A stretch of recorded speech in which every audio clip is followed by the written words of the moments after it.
The tank was already dead. Ukrainian forces had disabled it the previous day. A T-80 sitting immobilized on open ground in eastern Ukraine. Turret slightly rotated from the impact that had killed its engine, a target that Ukrainian drone operators had marked and that Ukrainian commanders had decided to leave in place, not because they could not finish it immediately, because they were waiting to see what Russia would send to recover it. What Russia sent was a Brem-1 armored recovery vehicle, one of the most capable and most expensive pieces of ground support equipment in the Russian military inventory. A heavy-tracked platform specifically designed to recover disabled armored vehicles under fire, worth substantially more than many of the tanks it recovers. Russian commanders had made a calculation. The T-80 was worth recovering. The Brem-1 was the asset that could do it.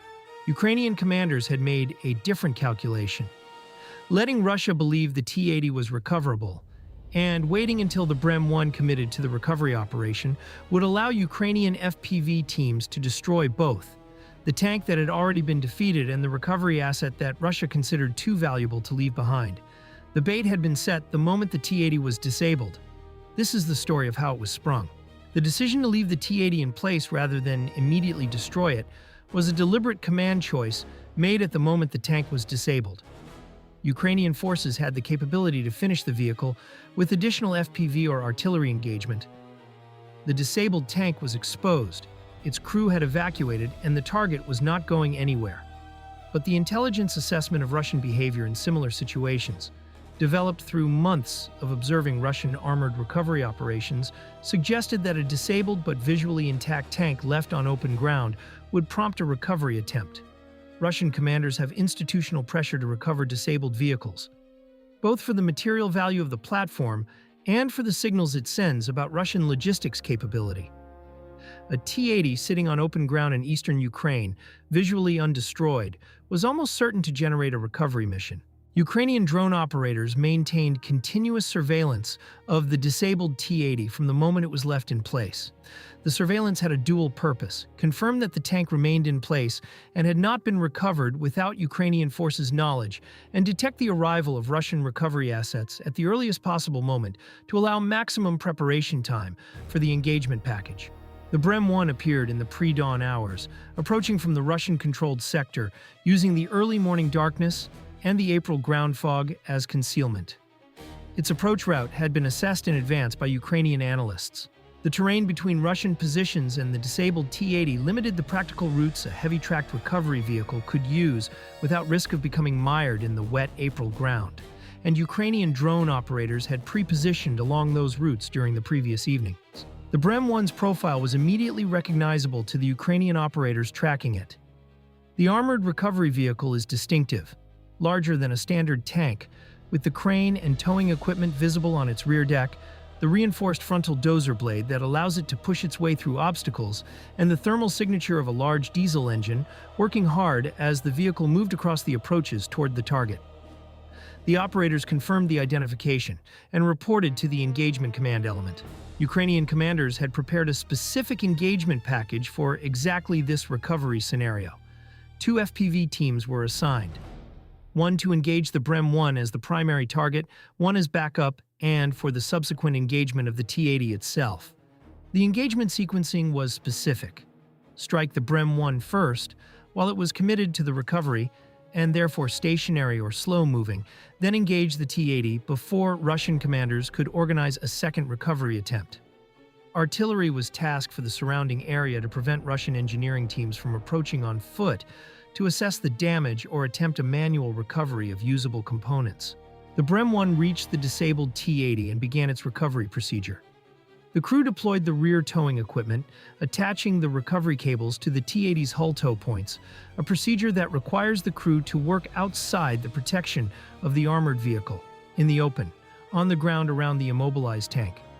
Ukrainian drone operators watching from above observed the crew working on the cables and transmitted the confirmation that the Brem-1 was committed to the recovery and its crew was partially exposed.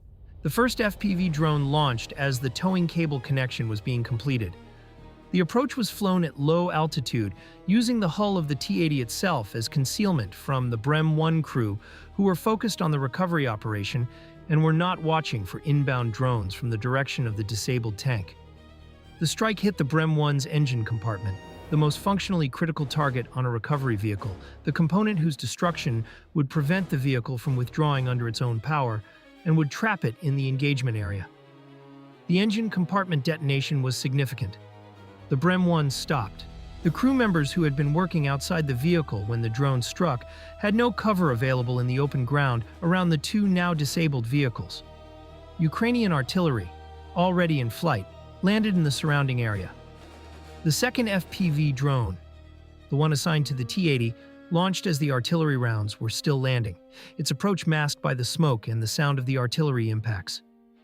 The strike hit the T-80's ammunition compartment, producing a secondary detonation that completed the destruction of a vehicle that Ukrainian forces had deliberately chosen not to destroy 24 hours earlier. 2 vehicles, both gone. The Brem-1 that Russian commanders had calculated was worth the risk to recover a T-80 is now itself a loss on the ledger, alongside the T-80 it was sent to save. Ukrainian commanders watched the outcome on the drone feeds, 2 burning vehicles on open ground where there had been one, and understood the calculation had worked exactly as intended. Now let us examine precisely what Russia lost in this 2-day operation. The T-80BV main battle tank disabled and subsequently destroyed carries a replacement cost of approximately $3 to $4 million USD under current Russian production conditions. This figure is complicated by the T-80's specific production status. The T-80 series has not been in active Russian production for some years, and the vehicles currently in Russian service are drawn from storage stocks rather than new production. The effective replacement cost for a T-80 lost in Ukraine is therefore not primarily the manufacturing cost of a new vehicle. It is the operational availability cost of drawing from a finite storage reserve that is being depleted by combat losses faster than it can be restored. Each T-80 lost is one fewer in the storage inventory that serves as Russia's buffer against production shortfalls. The Brem-1 armored recovery vehicle is the more significant loss. The Brem-1 carries a unit cost of approximately $3.5 to $5 million USD in current Russian procurement terms. But its operational value substantially exceeds its unit cost, for the same reason that a 2S4 tile pan or a counter-battery radar system has operational value that exceeds its replacement price. The Brem-1 enables other things to work. Specifically, it enables Russian armored formations to recover disabled vehicles that would otherwise be total losses, to return T-72s and T-80s and BMPs that have been disabled but not destroyed to operational service, reducing the net attrition impact of every armored engagement. A Russian armored formation operating without adequate Brem-1 support faces a higher effective loss rate from every engagement. Not because more vehicles are destroyed, but because more of the vehicles that are disabled cannot be recovered. The marginal value of the Brem-1 to Russian operational efficiency is therefore a multiplier on the value of every subsequent armored engagement in which its absence is felt. Quantifying that multiplier precisely is not possible from external analysis, but the directional effect is clear. Losing a Brem-1 makes every future Russian vehicle loss in the sector more likely to be a permanent loss rather than a recoverable one. The crew losses associated with the engagement, the Brem-1 crew and the crew members who were working outside the vehicle during the recovery attempt, represent the loss of specialists. Armored recovery vehicle operators are not standard infantrymen. They are trained in the operation of heavy recovery equipment, in the procedures for attaching tow cables to disabled vehicles under fire, in the mechanical understanding of armored vehicle systems that allows them to assess and manage the condition of vehicles they are recovering. That specific training takes time to develop and represents an investment that cannot be quickly replaced. The operational disruption caused by the loss of the Brem-1 extends across the Russian armored formation that depended on it. Russian armored units operate with a limited number of recovery vehicles relative to the number of combat platforms they field. The loss of one Brem-1 in a formation that may have had only 2 or 3 creates a meaningful reduction in recovery capacity. A reduction that will be felt in the next engagement where vehicles are disabled and the formation's ability to recover them is less than it was before.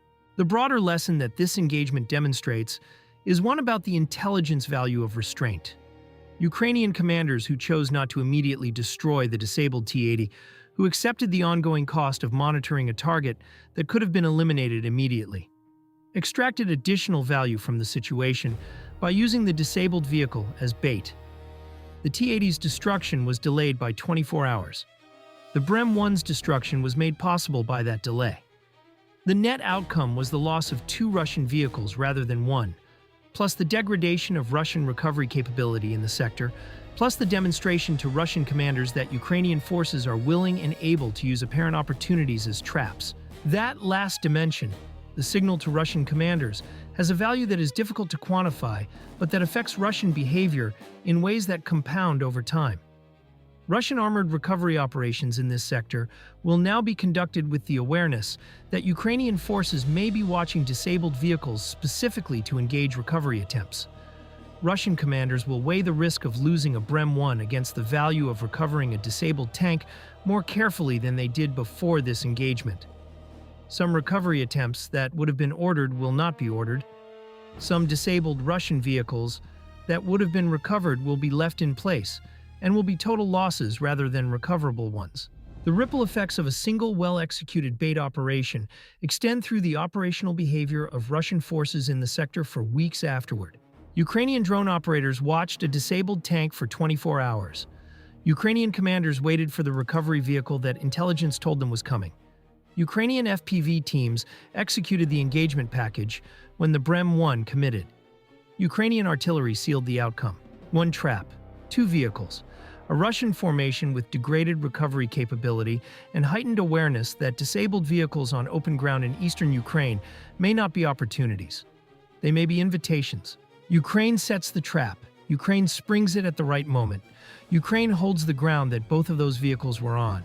To understand the full significance of this operation, it is necessary to examine the specific role that armored recovery vehicles play in Russian military operations, and why the Brem-1's destruction has operational consequences that extend far beyond the unit cost of a single vehicle. Modern armored warfare produces vehicle losses that fall into 2 categories: destroyed and disabled. Destroyed vehicles, those whose hull is structurally compromised, whose ammunition has detonated, whose crew has been killed, are total losses regardless of what recovery assets are available. Disabled vehicles, those immobilized by track damage, engine failure, fire control system destruction, or similar mechanical failures that leave the hull and major systems intact, are potentially recoverable. The ratio between destroyed and disabled vehicles in any armored engagement determines in large measure how much of a formation's combat power can be restored through recovery and repair operations versus how much represents a permanent loss. This ratio is why armored recovery vehicles like the Brem-1 are so operationally significant. A formation that can recover a substantial proportion of its disabled vehicles, returning them to operational service within days rather than losing them permanently, sustains its combat power more effectively than a formation that cannot. The Brem-1 is the specific asset that makes recovery possible in the contested ground conditions of eastern Ukraine. The vehicle capable of towing a 46-ton T-80 across soft April ground under fire, capable of self-defense with its own armament, capable of the mechanical assessments required to determine whether a disabled vehicle is worth the risk of recovery. Russian armored formations in Ukraine operate with Brem-1s in limited numbers relative to their combat vehicle count. A typical battalion tactical group may have 1 or 2 armored recovery vehicles, supporting a formation of 30 or more combat platforms. This ratio means that each Brem-1 lost represents a disproportionate reduction in the formation's overall recovery capacity. Losing 1 of 2 Brem-1s in a formation cuts its recovery capacity in half. Ukrainian commanders who chose to leave the T-80 in place as bait understood this arithmetic. The T-80 had a specific value: the tank plus whatever ammunition remained on board. The Brem-1 that would be sent to recover it had a higher value in operational terms. Not because the vehicle is more expensive to replace, though it is comparable in cost, but because its loss degrades the recovery capacity of the entire formation in a way that losing 1 more tank does not. This is the kind of operational thinking that distinguishes competent military planning from simple target prosecution. Not every target is worth engaging immediately at the first available opportunity. Some targets are worth more when they are used to create conditions that generate additional, more valuable targets. The disabled T-80 on open ground was not the end of the engagement. It was the beginning of a deeper operation. The surveillance operation that maintained observation of the T-80 during the 24 hours between its disabling and the Brem-1's arrival required the sustained commitment of drone observation assets that Ukrainian forces could have used elsewhere. Ukrainian commanders made the judgment that the potential gain, the destruction of the Brem-1 in addition to the T-80, justified the surveillance cost. That judgment was not guaranteed to be correct. Russian commanders might have assessed the recovery risk as too high and left the T-80 in place. They might have sent dismounted teams rather than a recovery vehicle to assess the tank's condition. They might have attempted recovery at a time or through a route that Ukrainian surveillance was not covering. Russian commanders chose to send the Brem-1. The choice reflected the same institutional pressure to demonstrate recovery capability and limit permanent losses that Ukrainian planners had assessed would drive Russian behavior. And it reflected an underestimation of Ukrainian willingness to maintain surveillance of a disabled vehicle specifically to engage a recovery attempt. An underestimation that cost Russia more than the T-80 would have cost if Ukrainian forces had simply destroyed it immediately. The engagement itself, the FPV approach, using the T-80's hull as concealment, the timing of the strike at the moment when the Brem-1 crew was maximally exposed outside the vehicle, reflects a level of tactical creativity that goes beyond standard drone employment procedures. The Ukrainian FPV operator who flew their approach along the ground behind the T-80's hull, using the tank as a shield against the Brem-1 crew's observation until the last possible moment, was applying genuine tactical judgment to a specific geometrical problem. The T-80 that was the notional objective of the engagement became, in the hands of a skilled Ukrainian operator, the concealment that enabled the engagement of the real target. The timing of the artillery engagement, launched as the FPV strikes were hitting the Brem-1, rounds already in flight before the crew's dispersal was confirmed, reflects the pre-planned integrated fires approach that Ukrainian combined arms operations have developed. The artillery was not called after the drone strikes to mop up surviving crew. It was launched simultaneously, calculated to arrive as the crew was attempting to move from the burning vehicle. That simultaneity, the drone and the artillery arriving together rather than in sequence, is the signature of an engagement that was planned as an integrated package rather than improvised in the moment. The broader pattern of Ukrainian bait operations in eastern Ukraine, of which this engagement is one example, represents a deliberate tactical approach that Ukrainian commanders have developed and refined. Disabled vehicles, abandoned equipment, damaged positions, all of these create potential bait opportunities that Ukrainian forces have learned to identify, prepare, and exploit. Russian commanders in eastern Ukraine increasingly operate with the awareness that what looks like an opportunity may be a trap. That awareness, the cognitive burden of uncertainty about whether an apparent recovery opportunity is genuine or prepared, changes Russian operational behavior in ways that have cumulative effects. Recovery operations that would previously have been initiated automatically are now preceded by longer assessments. Assessment missions expose Russian reconnaissance assets to Ukrainian engagement. The delay between a vehicle being disabled and the recovery attempt being initiated gives Ukrainian fighters additional time to improve their engagement preparation.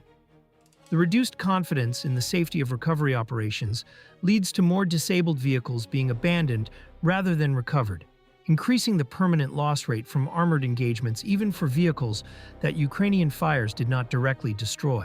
This is the operational ripple from a single well-executed bait engagement. Not just two vehicles destroyed, a change in Russian behavior that affects every subsequent armored loss in the sector. The Ukrainian drone operators who watched a T-80 for 24 hours, who flew their approach using the tank's hull as concealment, who timed their strike to the moment of maximum Brem-1 crew exposure.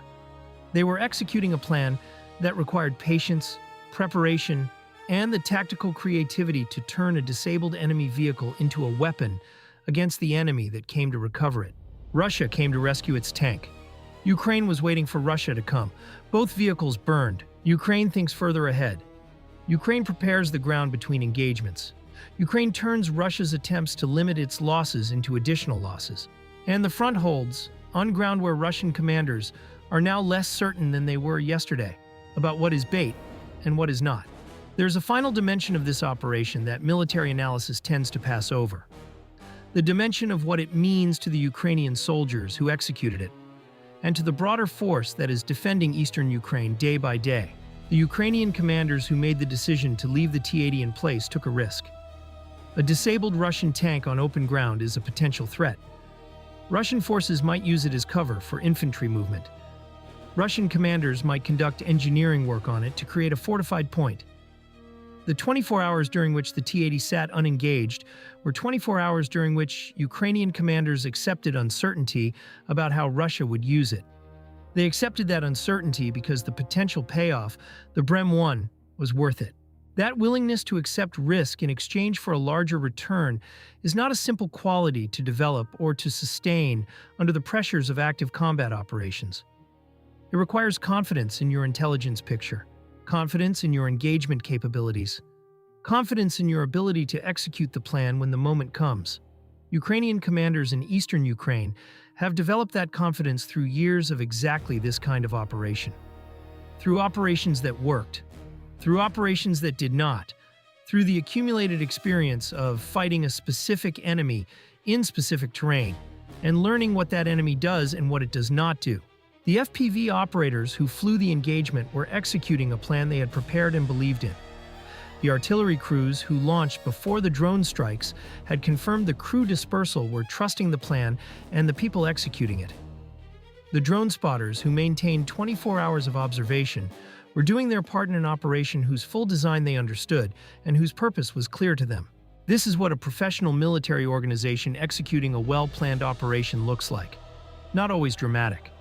Sometimes 24 hours of cold surveillance, followed by 8 seconds of drone flight. But the outcome, 2 Russian vehicles where there was one, a recovery capability degraded, a Russian formation with one less option for limiting its losses, is the outcome of professional planning and disciplined execution. Russia sent its rescue vehicle. Ukraine had been waiting for it since the moment the first vehicle was disabled. Both vehicles burned. The ground they were on is still Ukrainian. Ukraine waits. Ukraine plans. Ukraine destroys what Russia sends to recover what Ukraine already defeated.